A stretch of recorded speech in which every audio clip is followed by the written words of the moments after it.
Hello, everybody, and welcome to the Redmen TV and your latest episode of Oppo Preview. My name is Dan Clubb. I'm absolutely delighted to say I'm joined by former Nottingham Forest striker, no less, Jason Lee. Jason, how you doing, mate? You good? Dan, good afternoon. Thank you for having me. Oh, no, my pleasure. Thanks so much for sparing the time. Massively appreciated. We're here, of course, to speak about Liverpool taking on Nottingham Forest this weekend.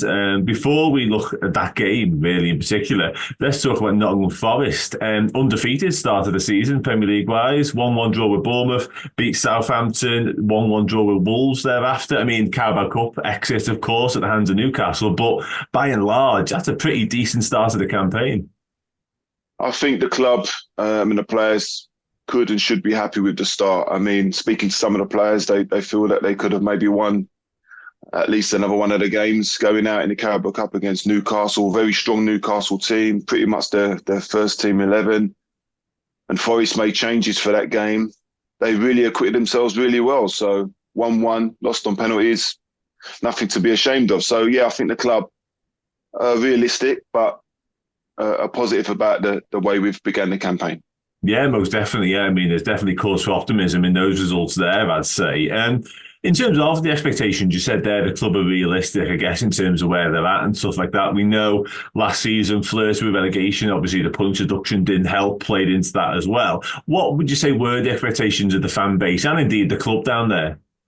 I think the club wants to keep progressing year in, year out, which makes sense. You know, third year in the Premier League, you're able to keep building those building blocks. Obviously, when the club first regained its status back in the Premier League, there was a big influx of players. And I think football was looking at it and wondering, what was going on. But that had to happen. You know, there was a lot of players that were out of contract.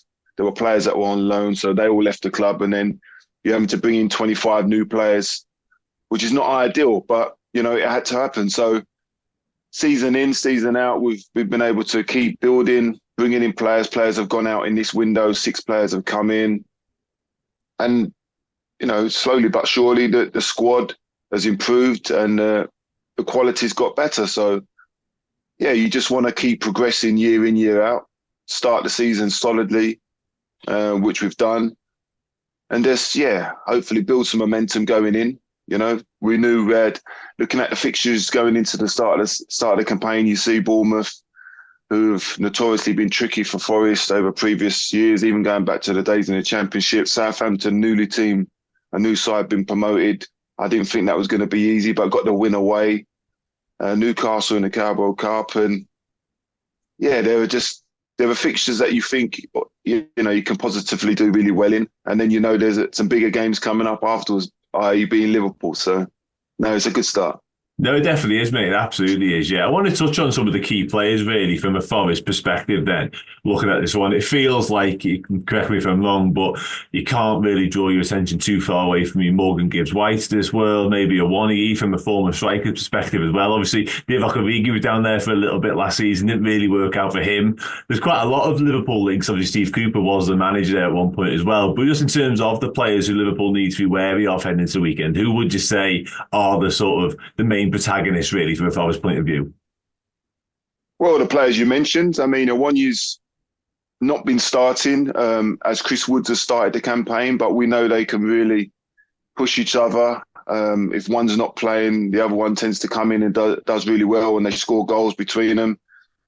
They rarely play together. We play with a 3 or possibly a 4 with Morgan Gibbs-White, who plays in a kind of roving role, just off the front 3 of, it could be Elanga, it could be Callum Hudson-Odoi. So there's a lot of pace going forward. Woods is, an experienced striker, a little bit of a throwback, but Awoniyi offers something different in terms of being a little bit more mobile. But, the front 4 has been very, very strong. And, we've had Sangaré, who it's taken them, I think, maybe a good season to really get up to speed with the Premier League, and he started the campaign really well. So I think that the signs are really good at the moment. Yeah, definitely. I wanted to touch on something from a Nottingham Forest perspective as well, because one of the centre halves was quite heavily linked with a move away during the summer. I wanted to get your thoughts on him, really, Murillo, and whether you think he is a player who seemingly, with all due respect to Nottingham Forest, destined for a move to, maybe a European club or someone like that, because there's been a lot of talk, there's been a lot of, like I say, a lot of interest, a lot of reporting in around him as well. Do you think he is a player who will one day potentially move on and play in sort of the upper echelons of Europe? Yeah, possibly. He's got the potential to do that. He's a young player. He's had a good season in the Premier League with a club, and maybe another season would benefit him. So there was some speculations, and he is going to be linked with. I think if you're a young player and you play quite regularly in the Premier League, that's going to happen. So he's done very well. I think he still needs to focus on what he's doing, make sure he stays in the team. I imagine if he got a call up for his national team, that would be something else that would elevate him again. But the fans certainly enjoy watching him play. He's not the tallest of defenders, but he's very strong. He's well balanced. He's technically very good. He takes chances sometimes, takes risks with his passing, and he likes to run with the ball.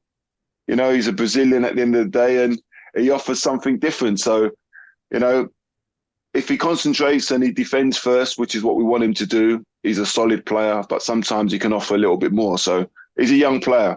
I think he's certainly somebody that will be getting the attention from a lot of clubs further down the line. Yeah, definitely. I feel like that might be the case as well, to be honest. I want to touch on the approach then coming to Anfield, a trip you made a few times in your career. I did have a look before we spoke, actually. You won at Anfield in 1996, a 1-0 win with Steve Stone on the score sheet. Do you remember that game at all? Yeah, there was very few and far. There wasn't many good days, to be perfectly honest. I remember when we sold Stan to Liverpool to you guys. Obviously, he punished us when we went there. I think we got a draw at the City Ground. But yeah, I think over the years, with Forest being out of the Premier League for a long period of time, the younger generation of fans wouldn't really understand how competitive Forest was, during my period and before under Brian Clough. They certainly held their own with all the so-called Big Four or Big Six. Forest would have been considered one of those back in the day. Regular trips to Wembley, European Cups. The club has got a great history. So I think with the current owner and the ownership and the fans really getting behind the team, which they've always done, but I think everybody's really excited, and you just sometimes have to temper people's expectations. I think going to Liverpool, new manager, still a fantastic team. I think most teams will go there and, will be a little bit more cautious. That makes sense. If you're Nuno and you go in there, if you open the game up too early, you can be punished and the game could be over before you know it. So, I'm sure the team will show Liverpool respect, but still look to offer, especially on the counter-attack. Most teams play the same. As I mentioned, we've got a front three, possibly front four, that's very mobile and very quick. So that's the way teams play. It's like a little bit like a basketball match now. So we'll have our threats, but I would imagine we'll still be cautious, maybe, just opening the game up.